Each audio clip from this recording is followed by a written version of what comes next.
সম্প্রতি সমুদ্রের গভীরে এমন কিছু অদ্ভুত ঘটনা ঘটছে যা বিজ্ঞানীদের চিন্তায় ফেলে দিয়েছে। কিছু বিরল ও রহস্যময় সামুদ্রিক প্রাণী হঠাৎ করেই গভীর সমুদ্র থেকে উঠে আসছে। সোশ্যাল মিডিয়ায় গুঞ্জন ছড়িয়ে পড়েছে। তাহলে কি এটাই কিয়ামতের শুরু? সমুদ্রের সেই দানব লিভিয়াতান কি জেগে উঠেছে? লিভিয়াতান নামক প্রাণীর অস্তিত্ব কি আসলেই লুকিয়ে রয়েছে সমুদ্রের অতল গহ্বরে? যদি এটি বাস্তব হয় তাহলে দেখতে কেমন, আর এখন এটি কোথায় রয়েছে? এসব প্রশ্নের উত্তর খুঁজতে হলে আমাদের সমুদ্রের গভীরে যেতে হবে, সেই রহস্যময় জগতে যা এখনো মানুষের কাছে এক বিশাল অজানা অধ্যায়। তাই ভিডিওটি সম্পূর্ণ দেখার অনুরোধ রইল। তো চলুন শুরু করা যাক। কিয়ামতের বার্তা, অরফিশের রহস্য। দুনিয়ার বিভিন্ন জায়গায় কিছু আজব ঘটনা ঘটছে যেগুলো মানুষকে চিন্তায় ফেলে দিচ্ছে। সম্প্রতি মেক্সিকো আর জাপানের উপকূলে অরফিশ দেখা গেছে। অরফিশ হলো এক রহস্যময় গভীর সমুদ্রের মাছ যা সাধারণত 60 থেকে 1000 মিটার গভীরে থাকে। এই মাছ খুব কমই পানির উপরে উঠে আসে, তবে যখনই এটা সমুদ্রের উপরিভাগে আসে তখন বড় কোনো দুর্যোগ, বিশেষ করে ভূমিকম্প আর সুনামি হওয়ার সম্ভাবনা বেড়ে যায়। এই মাছের দৈর্ঘ্য প্রায় 36 ফুট পর্যন্ত হতে পারে, যা এটিকে বিশ্বের সবচেয়ে বড় হাড়ের মাছগুলোর একটি বানিয়েছে। এর শরীর লম্বা, রূপলি রঙের আর মাথার উপর লালচে আঁশের মতো কিছু থাকে। প্রথম দেখায় মনে হয় যেন কোনো পৌরাণিক দানব জলের নিচ থেকে উঠে এসেছে। জাপানে এই মাছকে রিউগোনো সুকাই বা ড্রাগনের দুধ বলা হয়। স্থানীয়দের বিশ্বাস, যখন অরফিশ সমুদ্রের উপর চলে আসে তখন বড় কোনো ভূমিকম্প বা সুনামি হতে পারে। 2011 সালে জাপানের ভয়ঙ্কর ভূমিকম্প আর সুনামির আগে একের পর এক অরফিশ দেখা গিয়েছিল। কয়েক মাস পরেই 9.1 মাত্রা বিধ্বংসী ভূমিকম্প আর সুনামি আঘাত আনে। 2020 সালে ফিলিপাইনে বড় ভূমিকম্পের কয়েকদিন আগে উপকূলে অরফিশের মৃতদেহ ভেসে উঠেছিল। এমনকি 2023 সালে মেক্সিকো আর চিলিতেও ভূমিকম্পের কিছুদিন আগে একাধিক অরফিশ দেখা গেছে। শুধুমাত্র অরফিশই না, এবার স্পেনের ব্ল্যাক সি ডেভিল বা অ্যাংলার ফিশও পানির উপরে উঠে এসেছে। সাধারণত এই মাছ 600 থেকে 4500 মিটার গভীরে থাকে। এবারই প্রথমবার এই মাছ ক্যামেরায় ধরা পড়েছে। এদিকে ভারতের কেরালায় হঠাৎ করেই প্রচুর মাছ উপকূলে উঠে আসতে দেখা গেছে, আর জেলেরা এক ভয়ানক দৃশ্য দেখেছে, যা হলো চারকোনা ঢেউ। সাধারণত ঢেউ একদিক থেকে আসে, কিন্তু এখানে দুই দিক থেকে আসা ঢেউ একে অপরের সাথে ধাক্কা লেগে জলের ওপর চারকোনা ঢেউ তৈরি করেছে। এই ধরনের ঢেউ খুবই বিরল এবং বিপজ্জনক। সাধারণত যখন সমুদ্রের ভেতরে শক্তিশালী দুটি প্রবাহ একে অপরের সাথে ধাক্কা খায় তখনই এমন ঘটনা ঘটে। অনেক সময় সমুদ্রের গভীরে ভূমিকম্প বা টেকটনিক প্লেটের নড়াচড়ার কারণেও এই ঢেউ তৈরি হয়। এই ঢেউ এতটাই বিপজ্জনক যে এতে নৌকা বা জাহাজ সহজেই ভারসাম্য হারিয়ে উল্টে যেতে পারে। এছাড়াও এটা ইঙ্গিত দিতে পারে যে সমুদ্রের গভীরে কিছু একটা বদলাচ্ছে, হয়তো ভূমিকম্প, সুনামি বা অন্য কোনো অজানা শক্তির প্রভাব, যা মোটেও স্বাভাবিক নয়।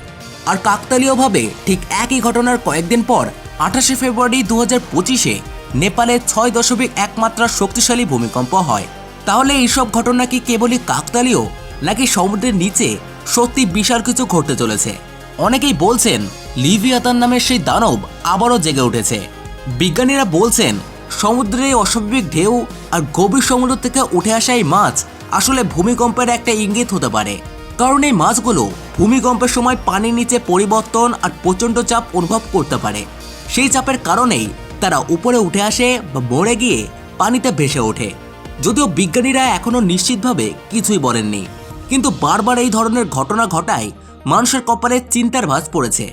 অরফিশ কি সত্যি কিয়ামতের বার্তা নিয়ে এসেছে? তাহলে কি এবার দেখা মিলবে লিভিয়াতান নামের সেই সমুদ্র দানবের? কিন্তু আসল প্রশ্ন হলো, লিভিয়াতান কি সত্যি বাস্তবে ছিল, নাকি শুধু একটা পুরানো গল্প? এর উত্তর পেতে হলে আমাদেরকে অতীতে ফিরে তাকাতে হবে। আমরা জানি সমুদ্র মানেই রহস্যের ভাণ্ডার। বহু পুরানো কাহিনীতে লিভিয়াতানের কথা বলা হয়েছে।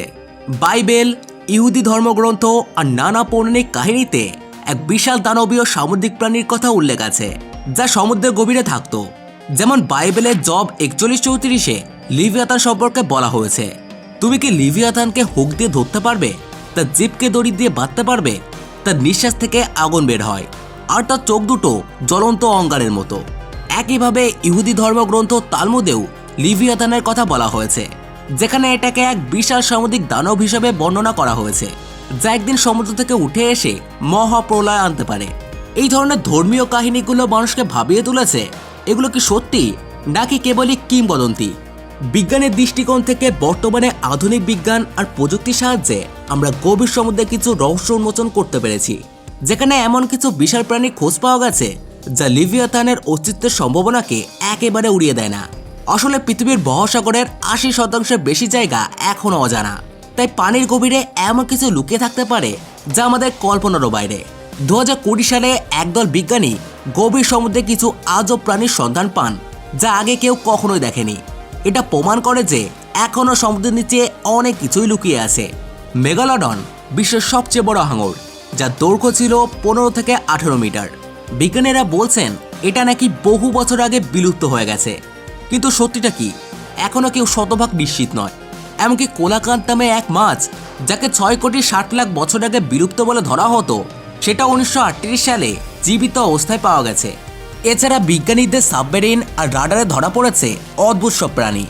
গভীর সমুদ্র গবেষণার সময় সাবমেরিন, সোনার স্ক্যান আর ডিপসি রোবটের মাধ্যমে বিজ্ঞানীরা এমন কিছু রহস্যময় প্রাণীর খোঁজ পেয়েছেন যা লিভিয়াথান নামের দানবীয় প্রাণীর গল্পকে আরও রহস্যময় করে তুলেছে। যেমন 1960 সালে মারিয়ানা ট্রেঞ্চে বিশাল এক ছায়া দেখা গিয়েছিল। বিজ্ঞানীরা যারা বিশ্বের গভীরতম সমুদ্রখাতে গবেষণা চালাচ্ছিলেন, তাদের সাবমেরিনের জানালার পাশ দিয়ে বিশাল আকৃতির এক অজানা ছায়া অতিক্রম করতে দেখেন। ঠিক একইভাবে 1985 সালে আটলান্টিক মহাসাগরে গবেষণার সময় বিজ্ঞানীরা সোনার স্ক্যানের মাধ্যমে এক বিশাল সামুদ্রিক প্রাণীর উপস্থিতি শনাক্ত করেন, যার দৈর্ঘ্য ছিল 30 থেকে 40 ফুট, কিন্তু ক্যামেরায় সেটি ধরা পড়েনি। 2007 সালে জাপানে বিজ্ঞানীরা গভীর সমুদ্রের রোবট ক্যামেরা পাঠিয়ে এক বিশাল আকারের স্কুইডের সন্ধান পান, যার দৈর্ঘ্য ছিল 40 থেকে 50 ফুট।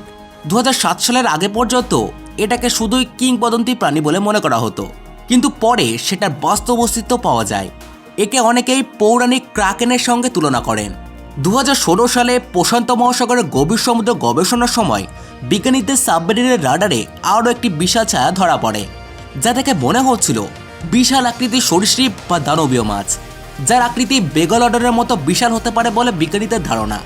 তাহলে কি লিভিয়াথান সত্যিই টিকে আছে অতল সমুদ্রের গহ্বরে? কারণ সমুদ্রের এমন গভীরে এমন কিছু প্রাণী বাস করে যা মানুষের কল্পনারও বাইরে। সেখানে রাক্ষসী স্কুইড, দৈত্যাকার হাঙর আর অদ্ভুত সব জীব টিকে থাকতে পারে।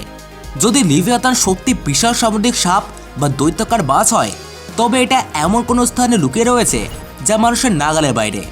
অনেকেই মনে করেন যদি লিভিয়াথান এখনও টিকে থাকে, তবে সেটি বারমুডা ট্রায়াঙ্গেল বা প্রশান্ত মহাসাগরের গভীর অঞ্চলে লুকিয়ে থাকতে পারে। আমরা জানি না কোনোদিন এই প্রাণী বেরিয়ে আসবে কিনা, কিন্তু পৃথিবী যে বিপদের দিকে এগিয়ে যাচ্ছে তা কিন্তু স্পষ্ট। কারণ সাম্প্রতিক বছরগুলোতে জলবায়ু পরিবর্তনের কারণে সমুদ্রের উষ্ণতা বেড়ে চলেছে, যার ফলে গভীর সমুদ্রের প্রাণীগুলো তাদের স্বাভাবিক আবাসস্থল থেকে বেরিয়ে আসতে বাধ্য হচ্ছে। হতে পারে বিশাল কোনো সুনামি বা ভয়ঙ্কর কোনো বিপর্যয় আসতে চলেছে। কিন্তু এগুলো কি শুধুই প্রাকৃতিক পরিবর্তনের ফল, নাকি সমুদ্রের নিচে সত্যিই এমন কিছু ঘটনা ঘটছে যা আমাদের জানা নেই? লিভিয়াথান যদি সত্যি বাস্তব হয়, তবে এটি কি পৃথিবীর জন্য নতুন কোনো বিপদের বার্তা নিয়ে এসেছে? হয়তো একদিন আমরা এমন কিছু দেখতে পাবো যা আমাদের কল্পনার চেয়েও ভয়ঙ্কর, কারণ সমুদ্রের রহস্য এখনও পুরোপুরিভাবে উন্মোচিত হয়নি। আপনি কি মনে করেন আমাদের কমেন্ট বক্সে লিখে জানাতে পারেন। ভিডিওটি ভালো লাগলে একটি লাইক করুন। দেখা হবে পরবর্তী এপিসোডে। ধন্যবাদ।